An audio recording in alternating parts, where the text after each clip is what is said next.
and welcome back. So in this segment we want to learn what is the percentages of these various kinds of rocks inside the Earth's crust. So you'll notice that igneous rocks are the most plentiful at about 65%.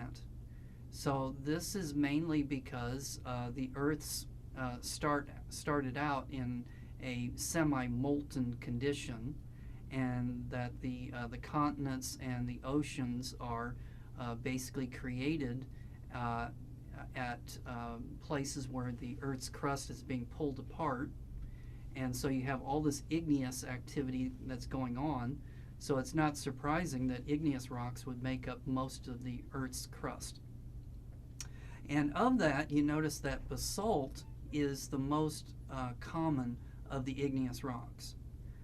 When you think about that the continents make up only about 25% of the Earth's surface, and then the oceans make up roughly 75% of the Earth's surface, the continents are composed of granite, and the oceans are composed of basalt with gabbro at depth.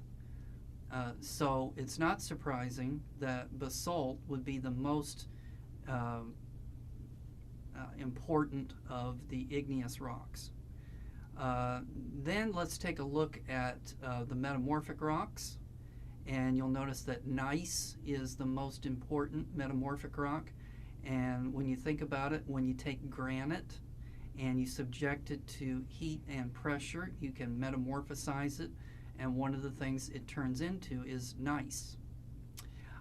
Then the sedimentaries, though, they come in a very distant third, so they only make up about 8% of the rocks found in the crust.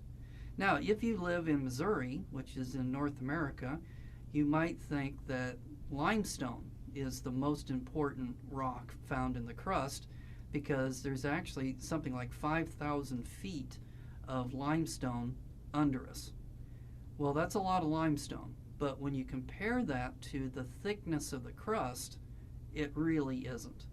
So you can think of the Earth's crust as being mainly igneous, with a little bit of metamorphic, and then with a very thin veneer of sedimentary rocks on top of it.